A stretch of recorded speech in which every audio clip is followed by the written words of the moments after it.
Bon, bienvenue dans ce deuxième tutoriel vidéo pour apprendre à créer son site web facilement. Donc aujourd'hui, on va voir comment mettre en page, mettre en forme surtout facilement les documents qu'on a fait la dernière fois, à savoir index.html et page.html que l'on ne modifiera pas puisque on verra tout dans index.html. Donc dans beaucoup de sites, on peut voir que ils sont constitués de trois parties, donc d'une en-tête, d'un menu qui est souvent à gauche, ainsi que d'un contenu. Donc pour, euh, pour créer ces trois parties, on va utiliser les balises div qui permettent de faire des sortes de blocs dans le document et ensuite on leur donnera une certaine forme, une certaine couleur ainsi que des positions pour pouvoir agencer tout ça. Donc dans la div, on va créer la div en tête, la div menu de gauche et la div contenu qui contiendra tout ce qu'on a créé la dernière fois. Donc bien important d'indenter le texte, comme ça on peut voir les balises qu'elles contiennent. C'est plus pratique à lire et c'est un peu un code chez les développeurs. Donc j'enregistre, je regarde ce que ça donne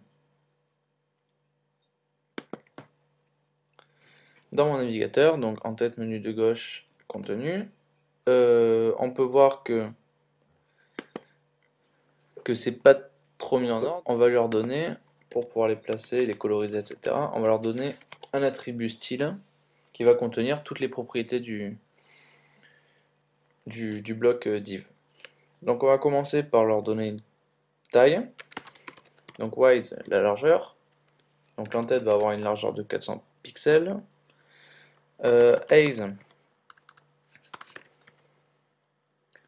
ça va être, pardon, hop, ça va être 150 pixels, donc la hauteur. Ensuite, on va leur donner une bordure pour pouvoir voir la taille qu'ils ont. Donc border, 1 pixel de large, solide, c'est-à-dire que c'est un trait continu, et black en noir. Hop. Donc là, je copie, hop, ça dans tout. Je recharge ma page et on peut voir en fait les divs qui sont créés. Hop. Par exemple, le menu, on va plutôt lui donner une largeur de 500, l'entête. Le menu, on va lui donner une largeur de 150 puisque ça va être le menu à gauche et une hauteur de 400 pixels. Et le contenu, on va lui donner une largeur de 500. Et pour l'instant, pas de hauteur, elle se réglera par rapport à ce qu'elle contient. Hop. Je recharge tout ça, voilà. Maintenant, je vais placer tous ces blocs sur la page. Donc, position absolute permet de positionner suivant un certain nombre de pixels par rapport au bord de la page. Donc, top 10 permet de placer à 10 pixels du haut. Et left 200 permet de placer à 200 pixels du côté gauche. J'enregistre, on regarde ce que ça fait. Voilà, donc l'entête à 10 pixels du haut et à 200 pixels de la gauche. Donc on fait pareil pour les deux autres. Position absolute. Donc top, lui on va lui donner 200. Et left 10. Pour le contenu,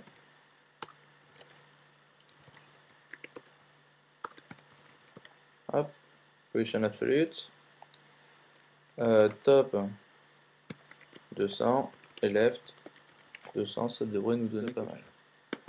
Donc on recharge, hop là, et voilà donc le contenu, l'entête et le menu de gauche. Donc par exemple on peut mettre, en général ce qu'on fait c'est mettre des liens dans le menu de gauche pour atterrir sur d'autres pages. Donc on met le lien qu'on avait tout à l'heure, hop. Dans le contenu, je vais par exemple copier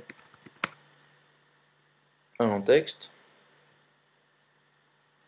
Hop là.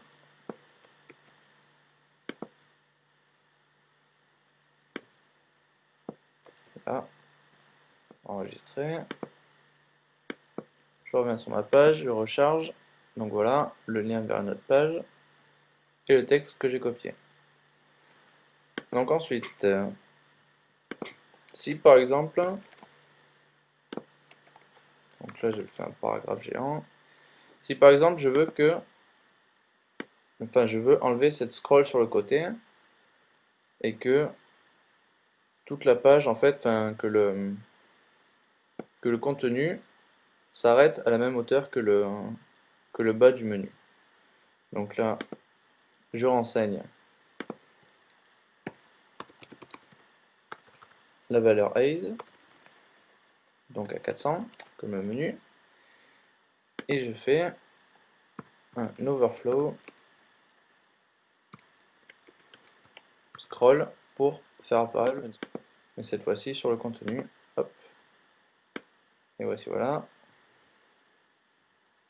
C'est plus pratique pour les personnes qui souhaitent avoir en fait la structure du site toujours visible à l'écran. Donc ensuite, par exemple avec cette balise style qu'on a rajoutée, on peut par exemple donner une couleur de fond. Hop.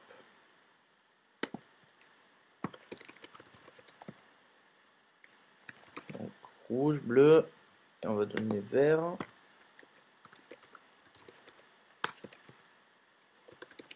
Hop là. Voilà. Donc en fait, je vais arrêter ce tutoriel ici. Donc tout ce qui va être contenu dans la balise de style, on va le voir ça dans le prochain tutoriel. On va l'externaliser dans un autre fichier qui va s'appeler un fichier CSS et qui va permettre en fait une centralisation de toutes ces propriétés des différentes balises.